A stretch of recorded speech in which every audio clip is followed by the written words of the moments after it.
race winner, Riley Herbst, driver of the number 98 Ford. Riley, congratulations on that win. A really impressive last lap by all three of you in contention. Just take us through those final laps from your vantage point and really kind of where you made the move to take home the win. Yeah, well, thank you. That was impressive. I impressed myself. I was proud of that drive right there. I don't remember. I got off turn 4 and I was probably about a second and a half behind the 00, and I knew I was better than him. I just had an inch towards him. And there for a second, about 4 to go, I didn't think I was going to get it. I just thought I was getting tight and it was going to be tough. And then 3 to go, I made a big jump on him in a gain. I was like, okay, we got a shot at it. And then coming to 2 to go, I got to his inside off of 4, and I had the momentum, and I was like, okay, cool, well, we got it. And then he said bottom of 3, and I was like, what in the world? What do you mean? And I look in my mirror, and the 20's just got a ginormous run up the top, and I was like, oh. So luckily I cleared the 00 into turn 1. And I think the best 2 cars were myself and the 00. So I knew I was better than the 20. It was just a matter of time if I had enough time to get him. And I wanted my move out of turn 2. That's where I've gotten most of my people. I didn't really want to pass him where I passed him in the short chute, just because it's so hard to complete a pass in the short chutes because they can jump back on your outside. And you can get loose, as you saw me get loose in 4. And when I was sideways, I thought it was over. I was wrecked. I kind of threw a Hail Mary and it stuck. I just cranked the wheel to the right and went wide open, and somehow I could drive out of it, and then just broke the draft off of 4 to the line. But that was cool. That was a lot of fun. This is iconic. This is the place that you dream of coming just to watch a race, and let alone be here. I just won, so that's pretty cool. All right, we'll go ahead and take questions for Riley. If you have one, go ahead and raise your hand. We're going to work to get a mic. Round 2, guys, we'll start with Kelly and then work our way around. Go ahead, Kelly. Kelly Crandall, Racer.com. Riley, speaking of the last lap, the move you made on Eric, have you seen it yet of how sideways you were? And can you just describe that feeling, making contact with him and how sideways you were through the corner to complete the pass? Yeah, the biggest thing is my center roll speed. If I stay right there, I rolled to him so fast in 3, and I actually rolled too fast. Like I said, I didn't want to pass him in the short chute. I wanted him off of 4. Just because I knew that was going to happen, because a few laps earlier, AJ did the same thing to me, just put it right at my door, and I almost wrecked in 3 that one lap. So, I haven't seen it, but my buddy Zane Smith walked to victory lane, and he was like, dude, that was impressive. I thought you were wrecked. And I was like, really? And he showed me a photo, and I'm at a pretty big yaw. So that was cool that I got out of that for sure. I don't know how I did it, if I had to do it again, but that's what we train for. It's just instincts, and just lucky to have the opportunity and able to capitalize on it. That's kind of been my mentality these last months, is I have so much opportunity in front of me. I'm on the best race team. I'm in the best race car. I have the best crew chief, and it's on me to capitalize. It's on me to step on these opportunities and take them, and luckily we're able to grab one today. Right.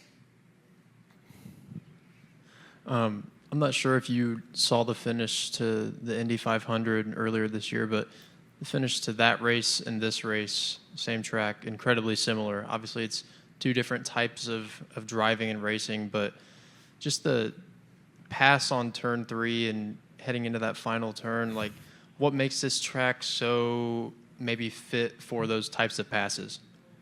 I don't know. It's all about building your runs. That's kind of the message Davin told me. We worked on that last week at Pocono, and we did a really good job at managing our runs, and you had to come here and emulate the same thing. If you take every run you get, you're not going to go anywhere because you're going to stall out and people are going to pass you. So it's all about building that run, and I saw at the Indy 500, and I think that's a pure textbook how you teach young race car drivers how to build a run, and Joseph capitalized on it. So I don't know if I was anywhere near that cool or near that historic of a finish, but it was fun to drive, and that was pretty awesome. All right, we'll get a microphone to Nate, please, and then Stephen in front. Nate Ryan, NBC Sports. A couple, Riley. You mentioned in your interview with Kim that it had been a tough week for you mentally. Can you elaborate? Was there something in particular?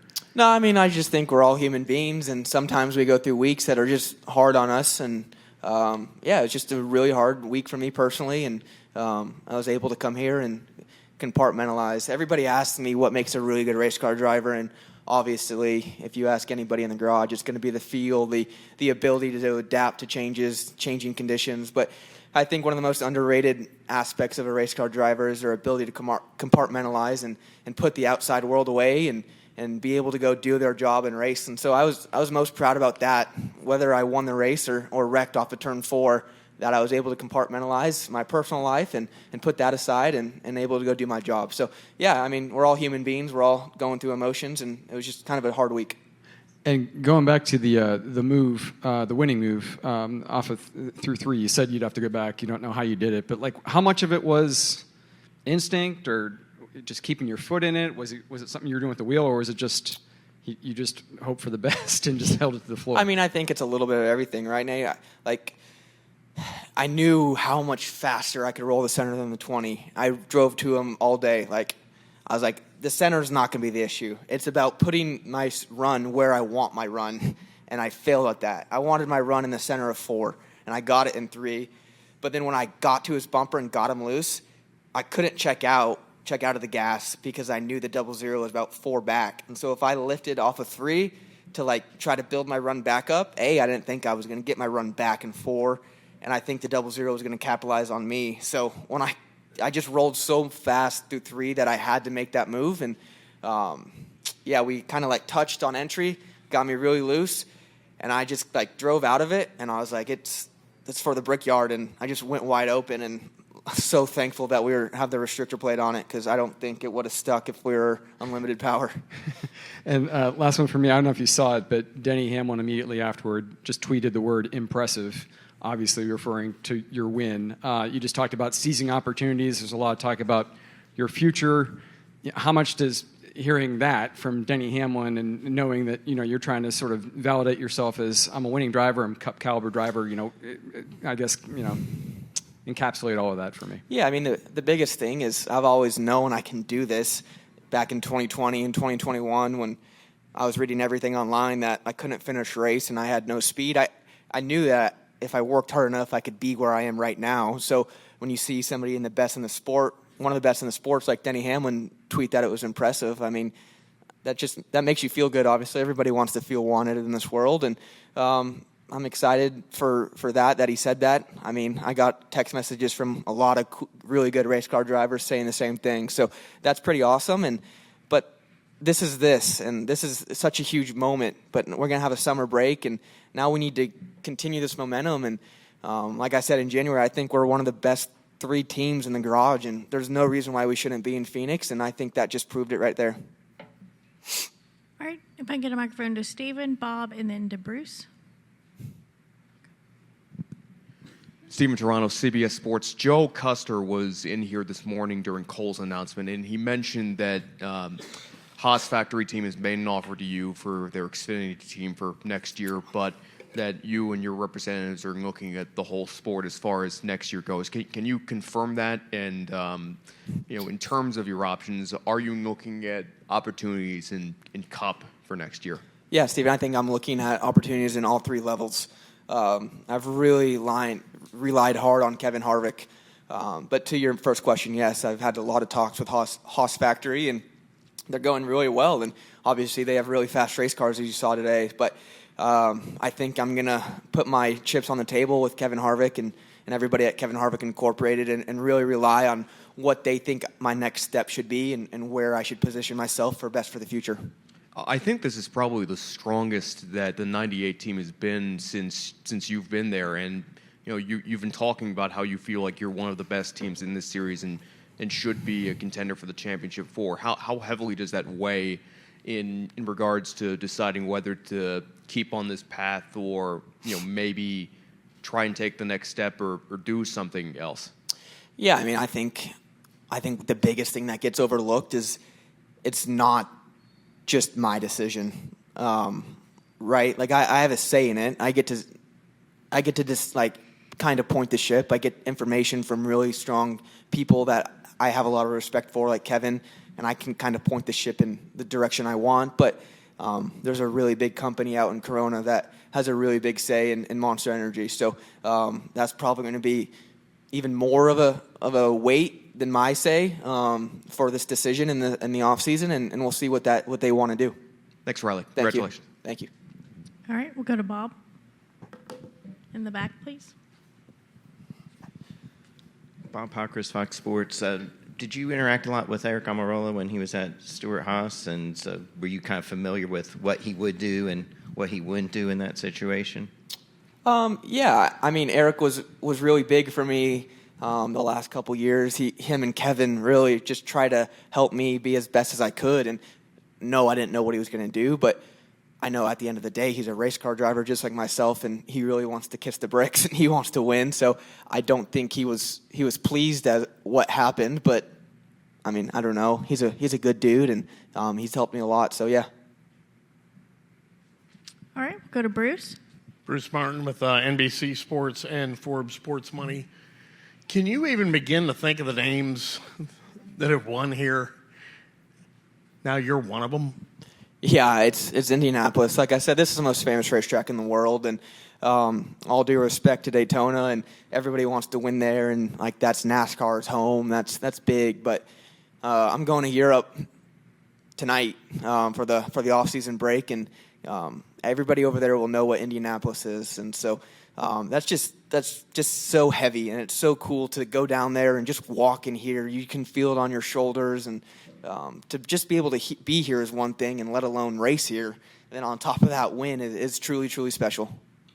And as a kid growing up, who was your favorite Indy 500 driver? Who was your favorite Brickyard 400 driver? Actually, now that you say that, where my family is very close with Robbie Gordon, so I'm going to probably call him and tell him that I got to kiss the bricks before he did, because he had an Indy 500 locked up, I think, and then he ran out of fuel out of 4. But, yeah, I mean, I just enjoyed the Indy 500, what it meant to America to sit on the couch with my dad and have a hot dog and a cheeseburger and watch on Memorial Day weekend, and then flip over to Fox and watch the Coca-Cola 600 and to see my heroes, Kyle Busch and Jimmy Johnson and Denny Hamlin and Tony Stewart, Kevin Harvick.